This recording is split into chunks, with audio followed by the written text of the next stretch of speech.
Hello दोस्तों, आज मैं आपको एफआईआर के बारे में कुछ जानकारी दे रहा हूँ।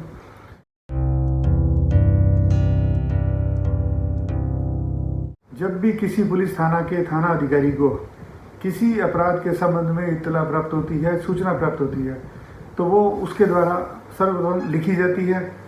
उसकी कॉपी तत्काल सूचना देने वाले व्यक्ति को दी जाती है। साथ ही एफआईआर तैयार होने के पश्चात सूचना देने वाले व्यक्ति यानी परिवादी को पढ़कर सुनाई जाती है और उसके हस्ताक्षर कराए जाते हैं। यहाँ ये विशेष है कि एफआईआर केवल और केवल संज्ञेय अपराध के संबंध में दर्ज की जा सकती है। यहाँ संज्ञेय अपराध से तात्पर्य ये है, सामान्य भाषा में जो अपराध गंभीर प्रकृति के अपराध होते हैं, जिनमें हत्या, बलात्कार, हत्या का प्रयास, चोरी, लूट, डकैती इत्यादि अपराध हैं। सीआरपीसी में संज्ञेय अपराध की अलग से परिभाषा दी गई है। संज्ञेय अपराध से तात्पर्य ये है कि ऐसे अपराध जिनमें पुलिस बिना वारंट के किसी व्यक्ति को गिरफ्तार करने के लिए सक्षम होती है। तो एफआईआर केवल मात्र उन अपराधों के लिए की जा सकती है जिनमें पुलिस बिना वारंट के किसी व्यक्ति को गिरफ्तार करने की शक्ति रखती है।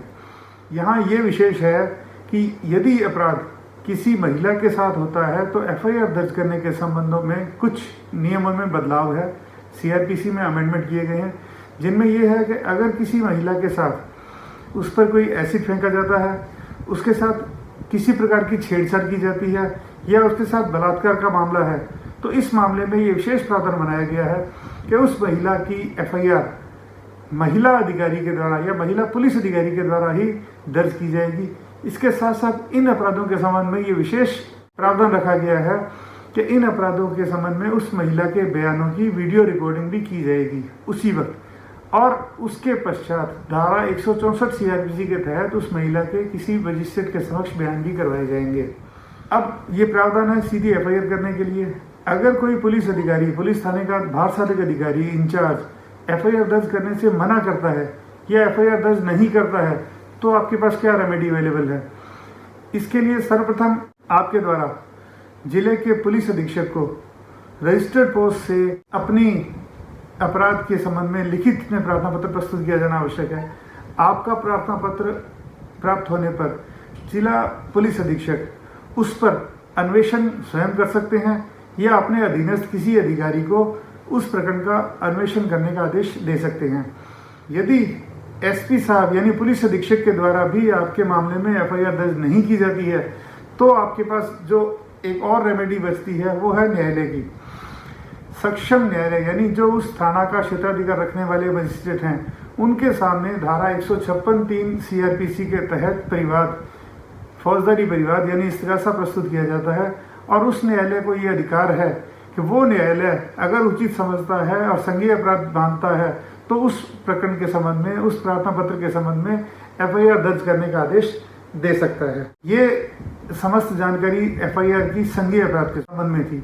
यदि आपके प्रार्थना पत्र से या आपकी घटना से ऐसा प्रतीत होता है कि संज्ञेय अपराध नहीं बनता है और असंज्ञेय अपराध बनता है। असंज्ञेय अपराध ऐसा अपराध है जिसमें पुलिस बिना वारंट के गिरफ्तार नहीं कर सकती, बिना मजिस्ट्रेट के आदेश के मुकदमा भी दर्ज नहीं कर सकती, जांच भी नहीं कर सकती है। तो इसके लिए एक विशेष प्रावधान धारा 155 सीआरपीसी में दिया गया है। इसके लिए पुलिस थाना के सामने परिवाद प्रस्तुत नहीं किया जाएगा, बल्कि सक्षम मजिस्ट्रेट के सामने परिवाद प्रस्तुत किया जाएगा। वो मजिस्ट्रेट उस परिवाद पर जांच करने के उपरांत उस परिवाद को जांच के लिए पुलिस को रेफर कर सकता है, जिस पर पुलिस परिवाद दर्ज करके जांच कर सकती है। अब एफआईआर के संबंध में ये जानकारी भी जरूरी है कि एफआईआर दर्ज कौन करवा सकता है, यानी किस व्यक्ति को अधिकार है कि वो एफआईआर दर्ज करवाए। इसके संबंध में सीआरपीसी में कुछ विशेष अपराधों के संबंध में विशेष प्रावधान दिए गए हैं। धारा 498A यानी विवाद से संबंधित जो अपराध हैं, उनके संबंध में विशेष प्रावधान दिया गया है कि प्रकरण की पीड़िता यानी वो महिला जो उस दहेज उत्पीड़न से परेशान है, वो स्वयं अपनी तरफ से मुकदमा दर्ज करवा सकती है।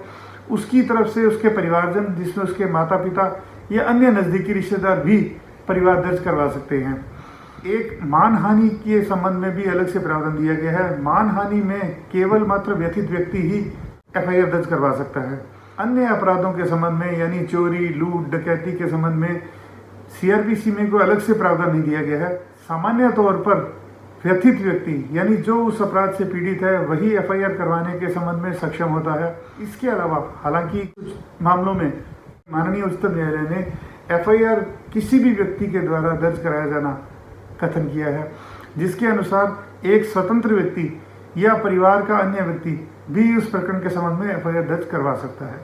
अन्य व्यक्ति की एफआईआर दर्ज करवाने को उचित आधार इसलिए माना गया है कि एफआईआर दर्ज करवाने से किसी व्यक्ति का दोषी होना नहीं माना जा सकता। यानी जिस व्यक्ति के खिलाफ एफआईआर दर्ज करवाई गई है, अगर एफआईआर होगी तो उसको दोषी नहीं माना जा सकता। एफआईआर तो केवल मात्र अनुसंधान को प्रारंभ करने का एक औजार मात्र है, यानी एफआईआर दर्ज करने के बाद अनुसंधान प्रारंभ हो सकता है।